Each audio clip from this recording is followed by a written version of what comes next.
कुछ समय पहले की बात है। एक घर में एक अनोखी सास रहती थी जो कि हर रोज मेकअप करके सोती थी। उसकी बहू उसे कुछ नहीं बोलती थी, खाली हर रोज उसे देखती थी।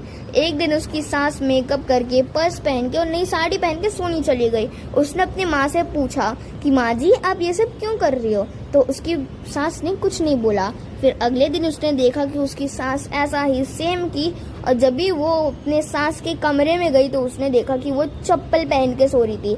उसने पूछा कि माँ जी, चप्पल पहन के क्यों सो रही हो? तो उसने कहा कि बहू, आ जाओ मेरे साथ, मैं तुम्हें बताती हूँ। तो उसकी सास ने बोला कि मैं सपने में तुम्हारी बुआ के साथ घूमने गई थी और तुम्हारी बुआ मेरे को मार्केट में लेके गई थी, और मार्केट में वहाँ पर मॉल था, तो हम लोग वहाँ पे गए थे और वहाँ पे सेल चल रही थी।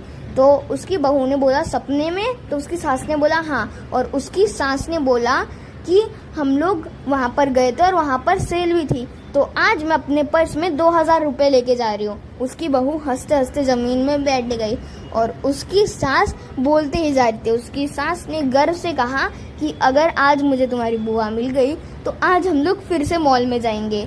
और जब भी ऐसा होता था तो उसकी बहू उसके पास जाती थी और कहती थी कि माँ जी, आज कहाँ जाने का प्लान है? तो फिर उसकी सास कहती थी कि अगर सपना अच्छा होगा तो फिर दुबई मॉल, और अगर नहीं होगा तो फिर हम लोग सब्जी मंडी चले जाएंगे। और ऐसे करके वो दोनों हमेशा मस्ती करते थे।